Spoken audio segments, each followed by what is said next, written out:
Ladies and gentlemen, boys and girls, AM WakeUp, first time coming to the show, friend of the other shows. You know her, Kim Iversen is here.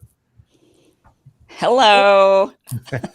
Hey, Kim, How what's you happening? doing? I'm good. Thanks for having me. We're shitting on climate change this morning. I'm hearing this. I'm Yeah. hearing. Well, I we just jumped did in, so this- I'm just starting to hear it. But I'm trying to figure out what you guys are talking about. Well, the timing for you coming on the show couldn't be any better right now because it's kind of funny. Our guest yesterday, the Bank sisters, had actually watched a video of yours and kind of broke it I down. saw it. I watched their video. I watched their breakdown. I liked it. Well, then you had part two because then you went on Brianna Joy Gray to kind of continue the conversation. So the timing of you coming on the show couldn't be any better. But there's also something we talked about briefly the other day that I was making sure we had when you come on the show, and that is the talk about climate policies or the attempt of climate policies to somehow get rid of the small farmer, to make sure that we can be locked up or whatnot, to just abuse the whole mentality and the talk of the climate change. And you've said this before, like, who are we to say that other countries can't industrialize using the same practices we use for years and where we're at right now? Who are we to turn around and say, you can't do that? You can't use those chemical fertilizers. You got to get more green. This is for the planet. So stop it. So why don't you give us a little analogy about where you're at when it comes to climate control and the actual policies that they're trying to push on people right now? So first, I want to do my little qualification. So I spent in politics, like prior to talking about politics, my exposure to and my involvement in politics had been environmental. So I actually proposed anti-deforestation legislation that to the state of Idaho. Of course, it failed in the state of Idaho, but then it went on a federal level, was broken up into a couple of other bills, like 4 different bills, 2 of which did pass. So there is some federal legislation, at least there was. I don't know if it's been changed at this point, but that it was little old Kim Iversen that had something to do with that. I spent time, I joined the Green Party for a while. I was an activist against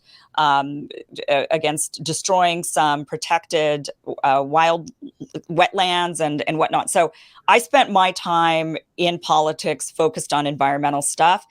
And a lot of it because when I was young, I was told the planet, you won't have much of a planet by the time you're in your 40s, 50s, or 60s to enjoy. You're going to, and I was a little kid and scared. And so I was kind of one of the original Sunrise type kids.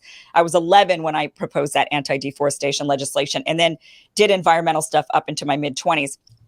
So that is where I'm coming from with this. So I'm not some climate change denier or anti-environmentalist person.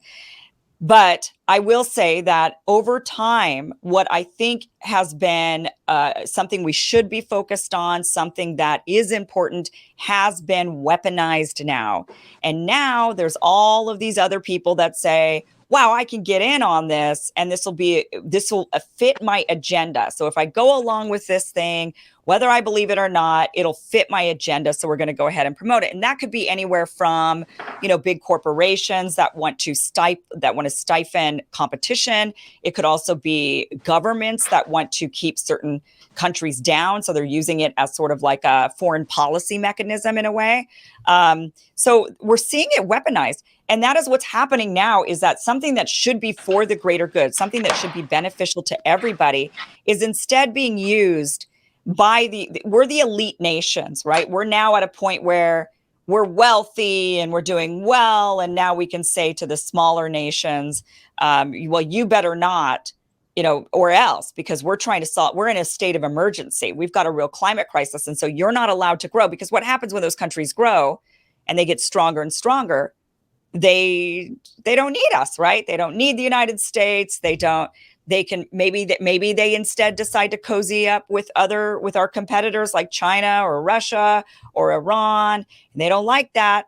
And so I believe that especially Africa right now, we're seeing this. Africa has been building lots of relationships with China, and now, we don't like that. We didn't want to invest in Africa. We also don't want them cozying up to China. So instead, I believe that we're using these, we're hindering, and we're hindering Africa in a couple of ways. One of them being kind of putting on these climate restrictions and saying, well, if you want to be accepted by us and not be sanctioned and not have all of these things against you, then you need to go along with our climate agenda. we also do other things in Africa. Like now we've been bombing them and trying to fight terrorism in Africa. So meanwhile, it being exported, that's a whole different topic. But yeah, I just think it's being weaponized, and it's being weaponized. It's obvious, but everybody's using it for different reasons. So I think the left, just the culture left, is using it as, well, you either vote for us and protect the climate, or Republicans will ruin it. And that was something I will say during this last election.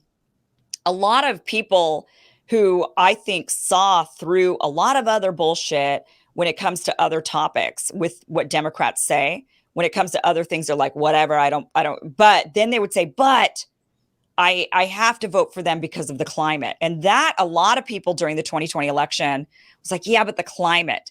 And then only for what? Joe Biden to get in there and do what? Like it's just such a farce. So it's used politically. It's used as a foreign policy mechanism to keep countries down.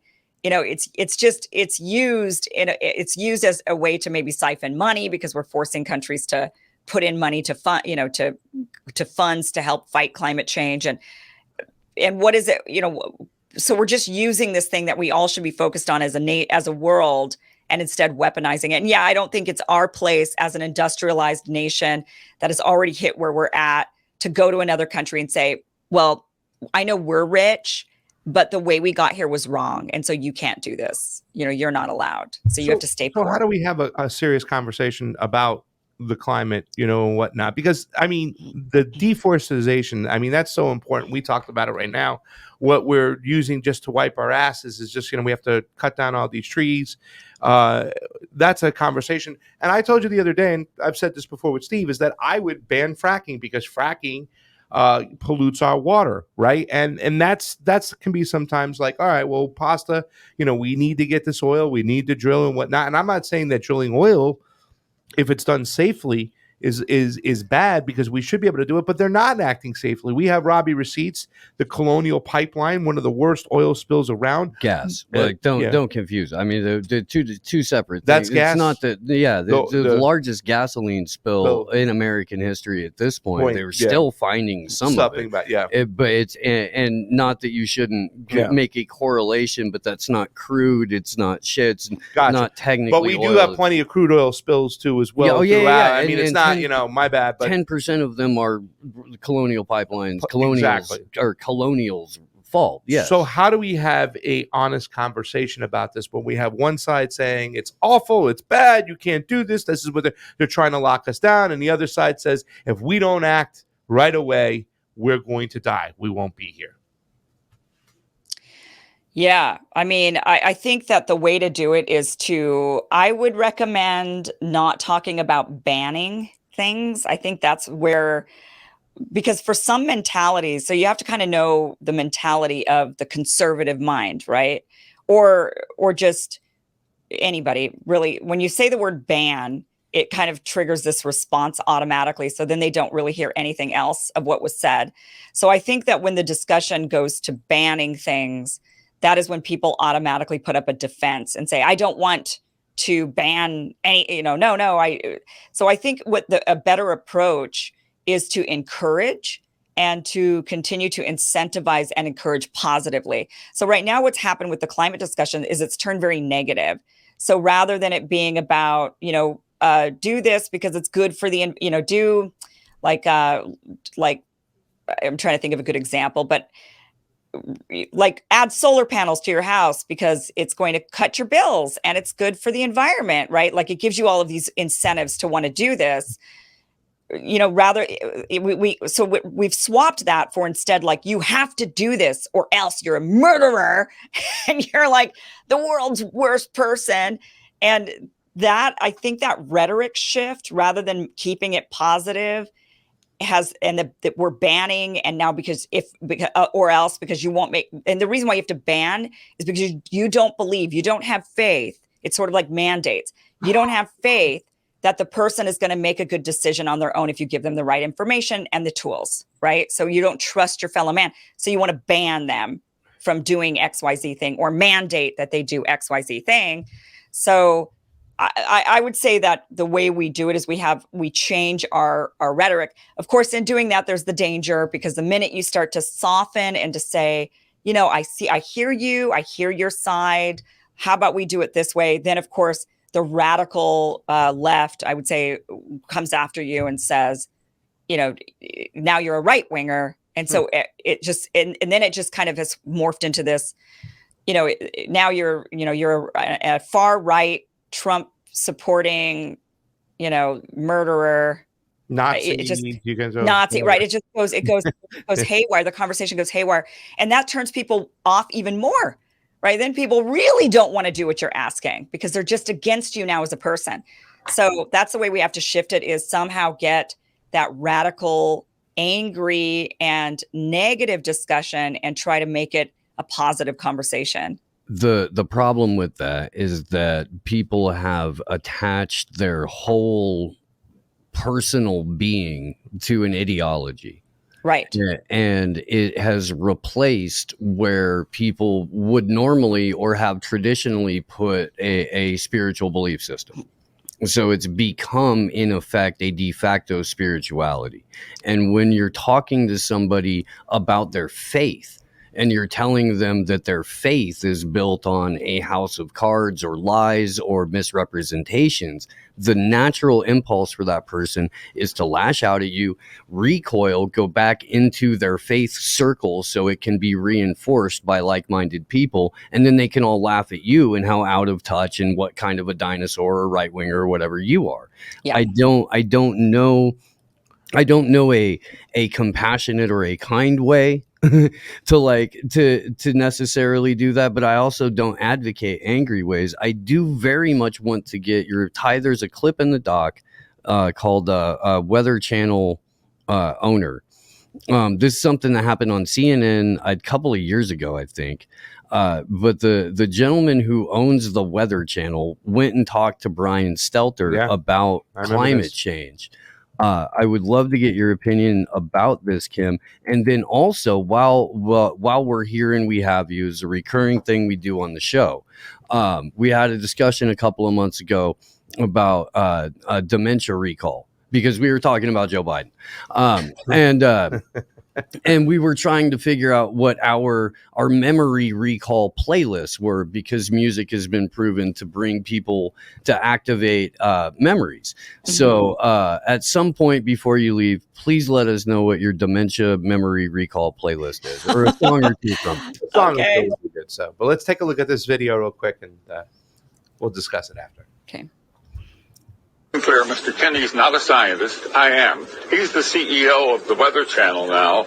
I was the founder of the Weather Channel, not the co-founder. And I'm glad you did, because I am addicted to the Weather Channel. I watch a lot of cable news. Now, hold on just a minute. I'm not done. And CNN has taken a very strong position on global warming that it is a consensus. Well, there is no consensus in science. Science isn't a vote. Science is about facts. And if you get down to the hard, cold facts, there's no question about it. Climate change is not happening. There is no significant man-made global warming now. There hasn't been any in the past, and there's no reason to expect any in the future. There's a whole lot of baloney. And yes, it has become a big political point of the Democratic Party and part of their platform. And I regret it's become political instead of scientific. But the science is on my side. I don't think we're going to come to a conclusion about the topic right here. What I do wonder, though, is when you see... you wouldn't allow it to happen on CNN. But I think that I got on the air and got a chance to talk to your viewers. Hello, everybody. There is no global warming. What I do wonder is when you see the government, when you see NASA, when you see other institutions say that 97% of climate scientists agree, do you think they're making it up? What I don't understand is how you square that. That's a manipulated figure, and let me explain it to you. The government puts out about $2.5 billion directly for climate research every year. It only gives that money to scientists who will produce scientific results that support the global warming hypothesis of the Democrat Party position. So they don't have any choice. If you're going to get the money, you got to support their position. Therefore, 97% of the scientific reports published support global warming. Why? Because those are the ones the government pays for, and that's where the money is. It's real simple, but that doesn't mean it's right. That doesn't make it true. That only makes it bought and paid for. The money goes in circles. I'm not a scientist, so I'm not going to try to refute you on the facts. That's the truth. I'll simply say that please stand back from this issue and let the two sides be on the air. Wow. Interesting. Very interesting. That was back in the day when Brian Stelter actually seemed slightly more reasonable, didn't he? I mean, Brian Stelter was 150 pounds trimmer and had hair. That's how long ago that was. And rather than fighting back, I think the Brian Stelter of today would have been like, "You're a conspiracy theorist," right? I mean, he would have gone full on. Yeah. Instead, he's like, "I don't know."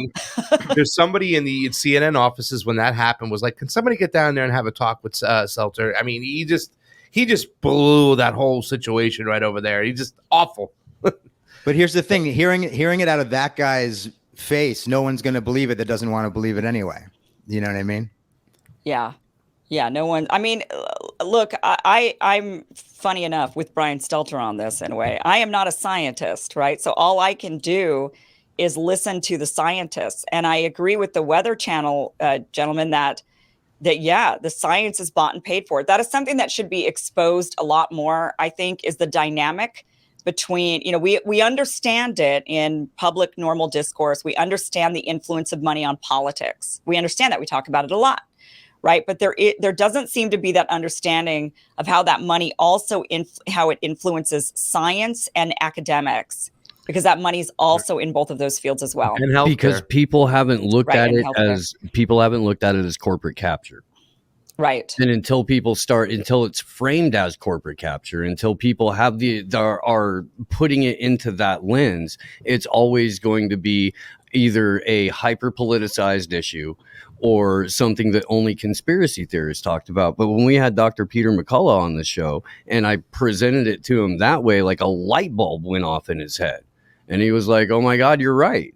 That's exactly what it is. It's regulatory capture of an industry. It's corporate capture of an industry that allows for this to take place." And you can present that to somebody in a way that everyone understands. They're not gaming the system. They've become an immovable part of the system.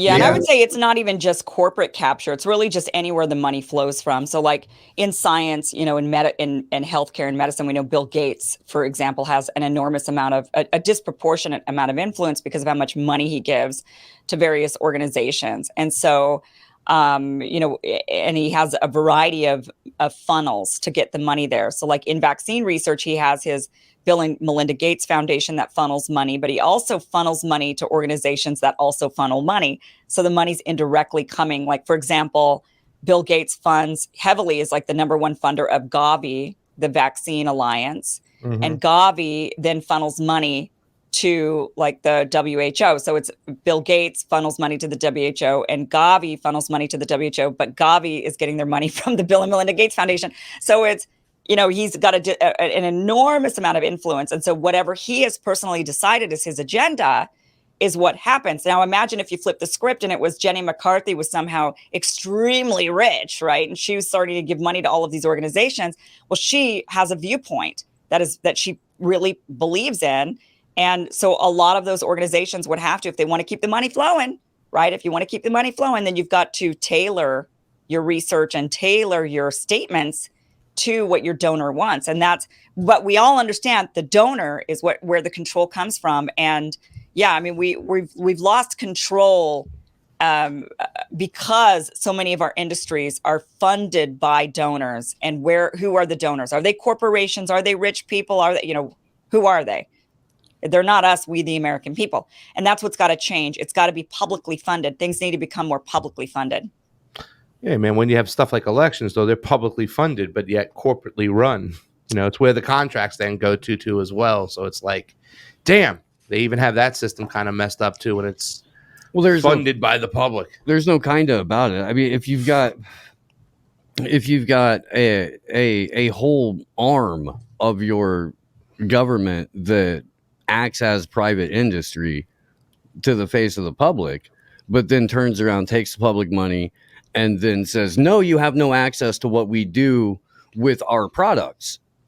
No, you can't see anything about it. This is proprietary. I know we used your money. I know we did, but that's because you're suckers, not because we were going to show you anything. Yeah. If there's, this is why I have always been continue to be an advocate for WikiLeaks, because at the core of it, it's transparency for the powerful and it's privacy for the powerless. And that's an effective way to run a state if you're going to have one. Mm-hmm. J-Fod, you there? Yeah, that resonates. By the way, I'm sorry I was having internet issues before. And Kim, it's nice to meet you. I really appreciate your work. Nice to meet you. Thank you. Yeah. No, I agree. I just I think it's interesting in these discussions when like that idea of saying I'm not a scientist. I totally agree with that it's like there's a lot of people chiming in that are not scientists on that issue, just to pull it back to that. But it's weird. It's like someone will argue for or against, and then just to be not held culpable for what they're saying, they'll go, well, I'm not a scientist. And it seems like Stelter said that at the end as a way to just to be dismissive of what the other guy was saying.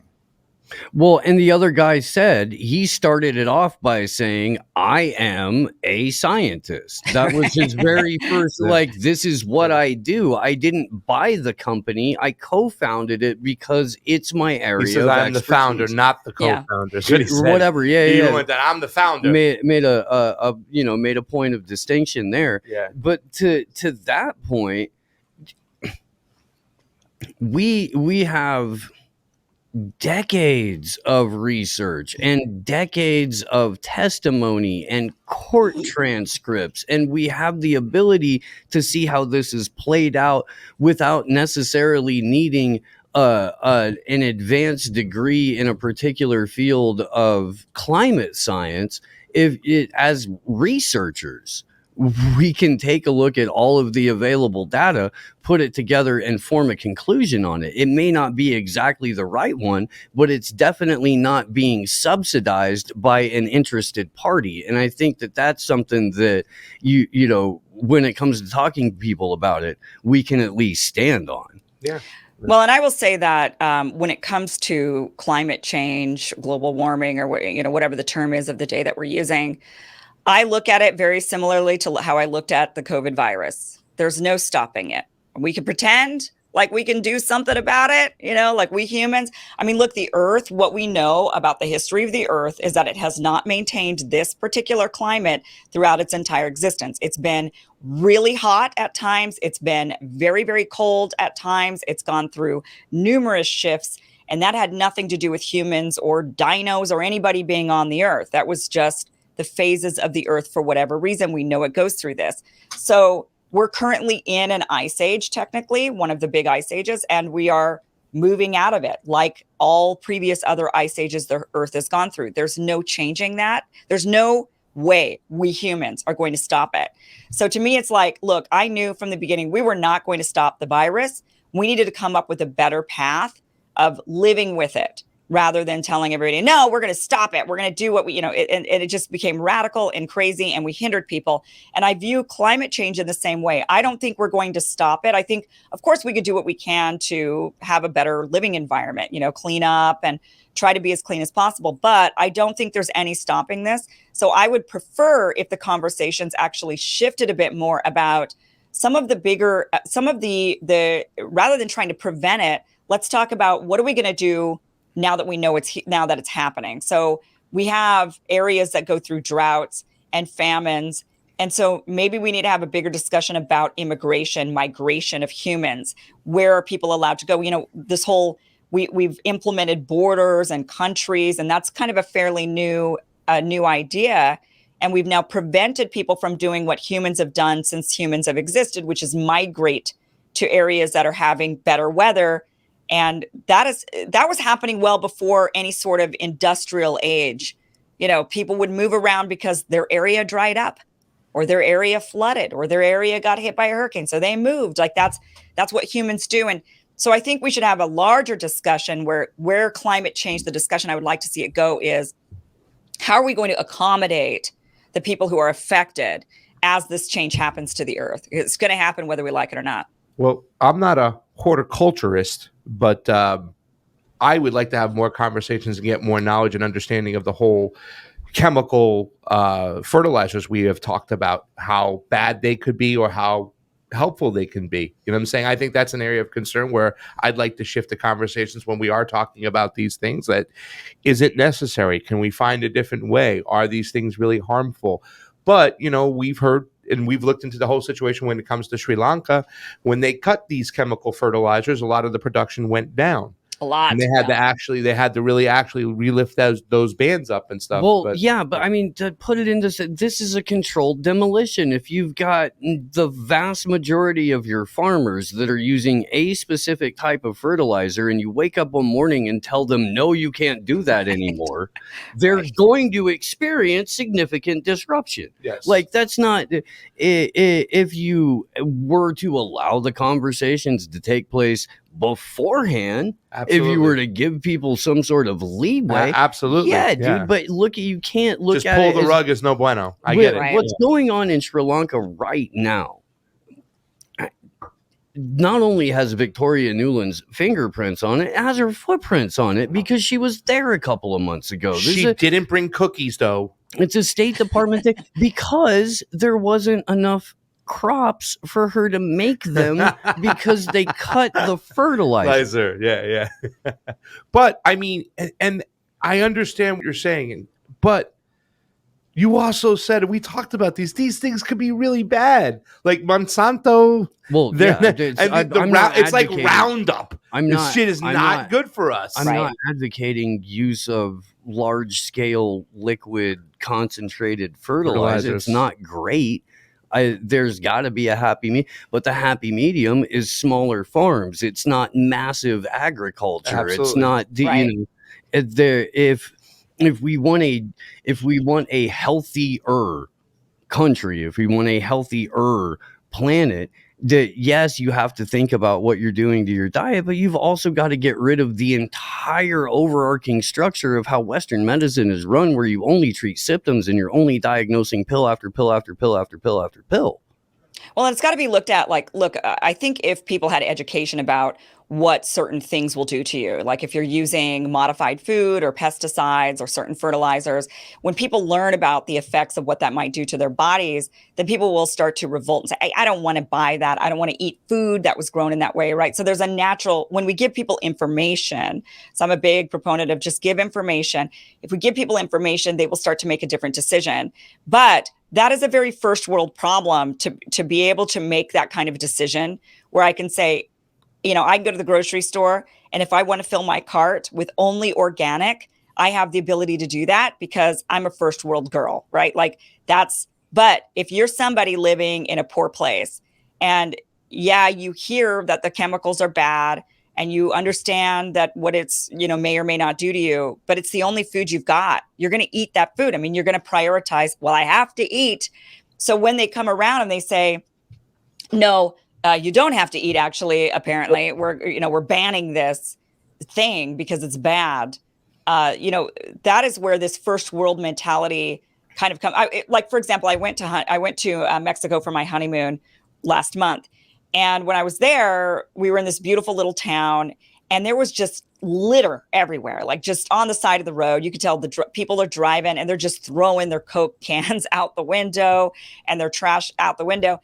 And it reminded me of the United States in the 80s. Like in the 80s, there was trash all over the roads until they told people you can't litter anymore.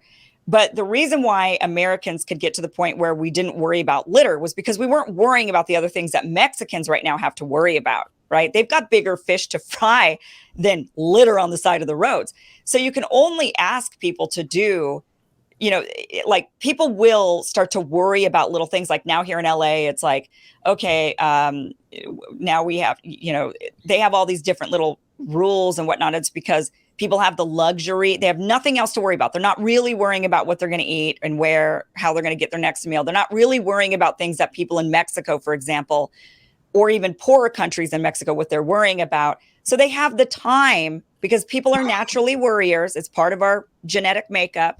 We worry as human beings. So they have time to worry about little stuff. And you notice this, the wealthier a person becomes, if you ever have a conversation with a really, really wealthy person, and I worked with an incredibly wealthy person for years who was worth billions of dollars. And their worries are like the strangest they worry just as much as anybody else, but it's like little trivial worries, things that I would never worry about.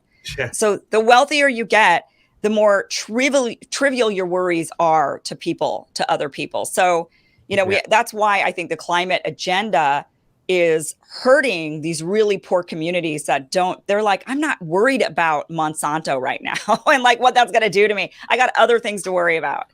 That's not my worry. But I just would like to learn more about this too, is when I think we have to continue with these. USAID has a hand to play in Sri Lanka too as well. And I would like to just learn more about these fertilizers and what goes on, and if we can. That's the aspect that you're going after. Yeah. You're not going after they have like multiple weft up leaders that there's an obvious I'm not cross saying coordination with the State Department, because they have they have a whole disrupted government. There were farmers complaining about. I'm concentrating on that one issue.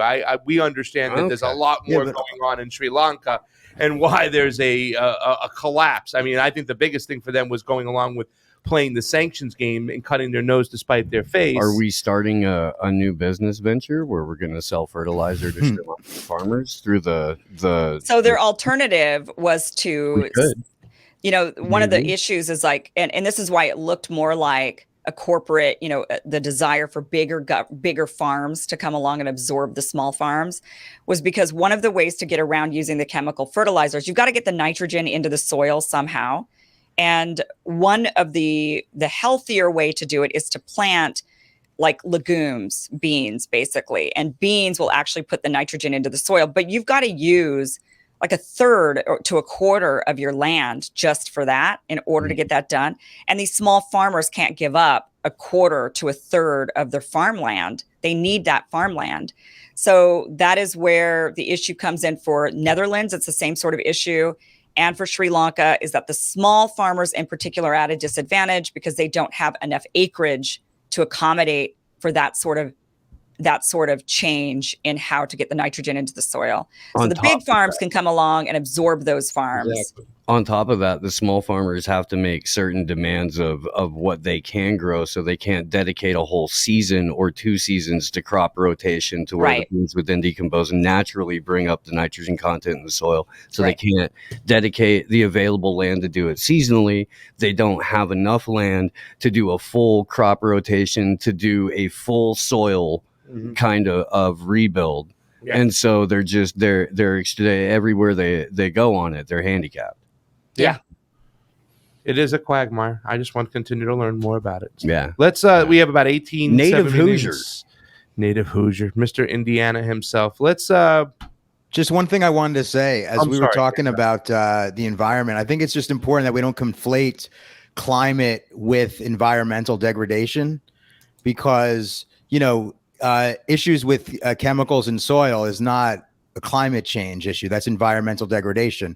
The mining and, the strip mining and mining of all of the natural resources and precious metals and minerals in the global south is not climate change. It's environmental destruction in the name of apparently saving climate. So it's like everything that has to be extracted, all of the lithium that has to be extracted in Bolivia, all of the cobalt that has to be extracted in the Congo. All of that is destroying the environment for renewable resources in the name of theoretically saving climate. Well, and they're only talking about storage. They're only talking about mining these materials for energy storage or energy transfer, but they've all got to be housed by something, right? You've got to be able to create a shell in order for that energy to be stored. And all of that is being manufactured out of plastic, or it's being manufactured with oil. It's being manufactured with all of the other products that they're telling you that you're not allowed to use. So you have to go to these products to save the environment. But the things that house those products are used by it's all just people talking to try and take your money. It's a scam. It's a scam. It's a scam. And any reduction in emissions from renewables is going to be completely dwarfed by the increase in emissions by all of the data storage centers by putting everything in the quote unquote cloud. Well, and I just can't stress this enough. I'd be very, very wary of anyone selling you solutions based on storing your power for you in something else rather than directly powering something. It's that in and of itself is currently, and we could in a number of years be able to develop the technology to make it not so, but currently it's a scam. Let's we got a couple minutes to move on because our audience did want us to ask him about Andrew Yang and the Yang Gang and the new party moving forward. Got to tell you, Kim, saw him at Freedom Fest. Didn't really have a lot of people buzzing around him. They weren't really too, hey, what's up with Andrew Yang going on over there? Listen to yeah. What I'm saying is that I saw him standing alone. A lot of people were walking by, not really wanting to talk or take pictures with him. But I'm not crazy about Andrew Yang, but why don't you tell us about your position with Andrew Yang and the new party and everything and your thoughts on that? What's it called? The what party? Forward Party. The Forward Party. Yeah. So look, Andrew and I don't agree on a lot of things politically, but that's not the point, and he's not the candidate. So it's not like, I think people think that the Forward Party is about Andrew Yang and supporting Andrew Yang's agenda and his platform that he had when he ran for president. Or they, that's what they kind of view it as, but that's not what it is. Andrew Yang is just somebody that really wants to help change America somehow. And he's seen through being a part of the process that the process itself is a disaster, and that it's very much, you've got to play politics, and it's a disaster. The duopoly is a disaster. People are left with very few choices. And so the point of the Forward Party is to break up the duopoly. That is the point. Now, what happens beyond that is unclear. Will the party remain a party? Will the party break apart and many parties will form? Because I'll tell you, in the party, many of us don't agree with each other on a lot of things, right? Like the last leadership board meeting I went to, there was somebody there, there's members of the leadership board who I would say are much to my, they're on the radical left in a way.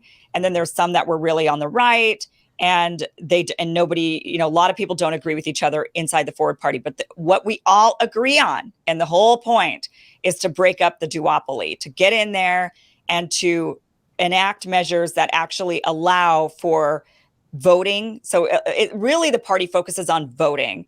So it's about moving towards like ranked choice voting, moving towards working on each state, allowing third-party options in better, like easing up some of the restrictions, because obviously Democrats and Republicans, when they're in control of an area, they don't want to lift the restrictions or make it easier for third parties to get involved, right?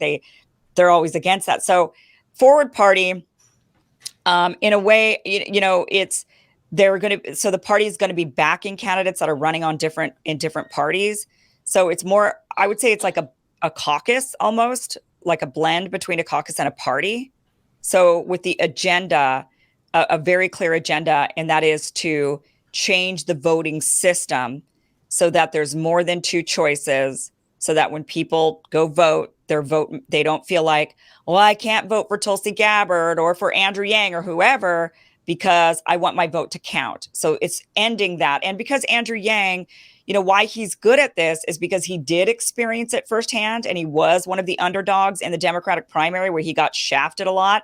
So he saw the process firsthand, and he experienced being shafted, like Tulsi Gabbard got shafted and others. And he thought, this is wrong. Like whoever you want to vote for, you should vote for this. So it's not about him as much as people think it is. It's really just about changing and shifting the way voting happens in America to make our votes count and to break up the establishment duopoly. Well, so then why not look at really that a chance at a party that actually has a chance to get in there and make some noise, to actually become a third party like the Libertarian Party? Because, I mean, for all the things to become an actual party, to get on the ballot, and we've seen this before now, Jimmy Dore, the whole 2024 thing with the MPP party, we have the Medical for Freedom Party, but when you look at everything on the surface, to actually get ballot access in a lot of states, it's just ridiculous. And a project like this would take forever to blossom, to actually change the playing field when it comes to elections. Why wouldn't we just look at the Libertarian Party right now that they have a new caucus that's taking control? I mean, for me, one of the biggest things to take a look at the Libertarian Party is Scott Horton, who's going to be involved with a lot of their foreign policy, who I think he's just on par with a lot of things. Why wouldn't we look closely? As long as he's not in charge of their medical policy or their vaccine policy, of course, we know where he's going to be. But that's my question, because right now I'm looking seriously at the Libertarian Party. Okay. Now, I'm not going to join the Libertarian Party by wear a T-shirt. I'm fighting for them to be the third party, and then I'm going to move on for somebody to be the fourth party and the fifth party and all that. Okay. So two answers to this. The first one being, well, you might not agree with everything the Libertarian Party stands for, right? Because that is a party that has an ideology. So you'd have to be on board with their ideology, just like you'd have to be on board with Democrats' ideology or Republicans' ideology. So the reason why people would be attracted to the Libertarian Party who maybe don't agree with all the ideology is simply because they want to break up the duopoly. But you're still ultimately voting for somebody that is, you're voting for the rise of a party that has an ideology, and you have to subscribe to their platform. Secondly, the Forward Party actually here in a minute, now they're going to make some announcements, but the party itself actually will be larger than the Libertarian Party and already has ballot access in numerous states. The way that Forward Party is going about that is by absorbing really smaller parties that formed in all of these states that have ballot access, that have worked on ballot access. So Forward Party might end up having full 50 states ballot access by the time the 2024 presidential election comes along. So there is a strategy behind it, and it is bringing in a variety of different factions from everywhere and getting that. So because, yes, we know in the Forward Party that ballot access is the problem. Like, you just can't get it. And to start a brand new party and to try, it does take forever, as you mentioned. So that is not the strategy with Forward Party. The strategy is to absorb the smaller ones that already have it and that aren't going anywhere. Parties you've never heard of.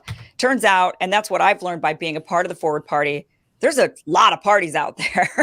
There's a ton of parties in all these other states. A lot of people don't know. This is what hedge funds do. This is what Google does. This is what Facebook do, where you go and you absorb the people that look like they might be able to do some, might have a bright spark in it, already did a bunch of the work. You come in.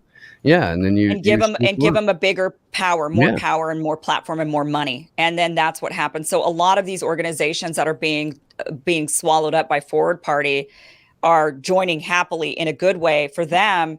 They've done the grassroots work. They've knocked on the doors. They've fundraised money. They have local donors. They've gotten their ballot access. But then that's it. They're a party you've never heard of. Nobody, they're not getting any more traction. And they're also having the same goal, which is, like many that join the Libertarian Party, which is to break up the duopoly. They're just sick of it, right? And that's their primary function. That's their primary concern. So they join in now with the Forward Party to gain the bigger momentum. There is a lot of momentum happening. And like I said, I do think the Forward Party very well has a chance of being in maybe all 50 states by the time the 2024 election comes along. Well, I guess we're going to keep an eye on that for sure. And I immediately see a lot of maybe issues with a lot of these small parties kind of getting on the same page. That is where it gets tricky, and that's why the party has to stay focused on this one agenda. It's and in the meetings it comes up. I mean, people will bring up and say, "Well, why can't we adopt this, Medicare for all as a policy?" And then in the same meeting, the people that came from the right are like, "Oh," right? The people from the right are like, "Why can't we adopt this platform idea?" And so there is that challenge, because people they fantasize about having a party that just represents them, right? Everything they want, that's it. And that's what they fantasize about. And but there is no such thing. You would be, if we all had a party that just represented us, we would be very alone in our parties. So there is that kind of having to navigate through that desire that many of the members end up having. They want to add this to the platform or that to the platform. And the consistent answer is look, this is the platform. It is just, we're working together, even through our differences, to break up the duopoly, to break up the the hold that the duopoly has on the system. And it's controversial. I mean, like there's things I would rather the party didn't do. Like I don't like corporate fundraisers or getting money from corporations. I think that, and I don't know, I don't think that the party is doing that necessarily, but I don't know if the party's necessarily against it either, because they don't really, they have one agenda, right? Like one focused agenda. But, you know, that's why it's like, well, okay, I could be a part of it for now, and then we'll see what happens in the future. If it works, it works, and we break it up, then I can go and be a part of a smaller party that's now got access, that believes the things I believe. That's interesting. It's interesting if the Forward Party's taking corporate money, how it could break up the corporate duopoly. That's interesting. Yeah, well, I mean, right. I don't know if they are taking corporate money. I don't know the inside working of that, but I've heard that that's a criticism. And I'm not sure if they're totally against that type of thing. But yeah, I mean, that would be my biggest criticism personally, right? Would be like, but if the goal is to just change the voting system to make it to where, it also depends on the corporation, right? Like I'm a corporation technically. I got a corporation, but am I a corporation in the meaning that we're using corporation? So that is where it gets, that the criticism gets dicey. I'd have to look more into that. I'm meeting with Andrew next week. So, I'll bring that up specifically and ask him to clarify on that a little bit more. Yeah, I'd like to hear more about the voting stuff, because whether you add, ranked choice voting or any of these other things, it's not going to really. We have to change the actual system itself with the counting of votings. And we were talking this about before you came on, and the fact that we have privately funded, publicly funded elections, but private companies running them. So that would be interesting. Did you have anything else, Steve? I know we're getting close to the top of the hour over here. Did we want to ask one last question? Nothing that we can get into in 2.5 minutes. No, I wanted to talk about the the show you had the other day and whatnot. And bring me back on. We could talk about that. Yeah, that was. We missed Robbie at Freedom Fest. We were looking for him. We couldn't. He was find there. him. He was only there for one day. We saw his book though. As Rand Paul was signing his books. Robbie Save or whatever his name. Suave, his book was there. So Rand Paul. We saw his book. Little freaking coward. Kim, tell us everything. Tell everybody what you're doing, what's coming up, where they can find you. And please come back on the show again. We didn't even get to the meat and potatoes of it. We need you for longer next time. Really did. Yeah. No, we didn't even get to it. Dave Chappelle's show got canceled the other night. I don't know if you heard about this. I didn't. Yeah, I didn't know that. I thought he got an award. I didn't know about that. I thought he had an award coming. Yeah, he got a Mark Twain award and then a bunch of. No, I thought he got an Emmy or something, didn't he, for that? Yeah, it was. It was a freaking. They did give him an Emmy for that. And then the woke mob got 125 people to cancel a show at a venue where 1,500 people had already. Oh, that type of canceling. Oh, an actual physical show. Oh, an actual show. Actual show. I mean, insane. They've just lost everybody. I mean, that's just whatever. They want to make sure they keep it a safe space, Kim. Yes, of course. Space with David. As someone who frequently speaks for funny, John F. O'Donnell. Before we give everybody an outro, give us your best. Don't attack comedians, because Jesus Christ, we're just telling jokes up here. Appeal to the angry woke people who just want their 10 minutes of fame and maybe a pat on the head. Yeah, man. I mean, laughter is a positive thing. It's a beautiful thing. There's something special about a live comedy event where people come together and everybody's laughing together. Just enjoy that. Enjoy that. And don't take yourself so serious. Heck yeah. Kim, you can continue to tell everybody they can find you and what you got coming up and what's going on. Well, right now you can find me on The Hills Rising. So that's what's going on right now. And then I'm going to be doing more on my own channel and more on Rokfin and locals. I'm going to be doing a lot more on those spaces here very soon. So I'm getting that ramped back up, but that is what's happening at the moment. Yeah. Heck yeah. That's how you can find me. Yeah. John F. O'Donnell. Yeah, you can listen to my podcast. It's called Take Your Pill, Psychopath. I use comedy to try to destigmatize mental health issues. And I also have a stand-up comedy special on YouTube called The Manic Depressive Chocolate Fountain Operator. It would mean a lot to me if you guys watch that. And if you're feeling generous, leave a nice comment. That's all I ask. Heck yeah. You hosting anything this week? Yes, I got my weekly Friday night show in Brooklyn. It's called Live from Outer Space. That's at 9 o'clock. You know we got fans out in Brooklyn and New York that will come out. You're absolutely right. I would absolutely love for you guys to come out. It's a really fun show. We always get some of the best comics in all of New York to come out. It's like this hidden gem of a show. It's called Live from Outer Space at Cobra Club at 9 p.m. Heck yeah. Awesome. Heck yeah. Tyrone, will you pull up some tunes so we can get the heck up out of here?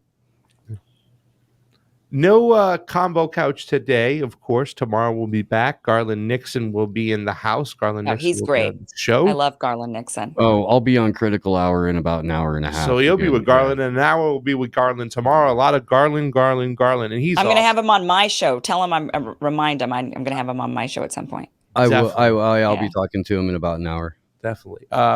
Still plugging away. Going to call up all the doctors. Going to get some of them back into the studio. They were here for Freedom Fest. I'm going to put some video ups today. I got a little video of Spike speaking. I think I got a video of Priti Upala. I got a video of the Nevada chair of the Libertarian Party. So I'm going to put some of those videos up from Freedom Fest that we went to over the week. And thank you so much, everybody, ladies and gentlemen, for giving us the opportunity to go there and cover Freedom Fest.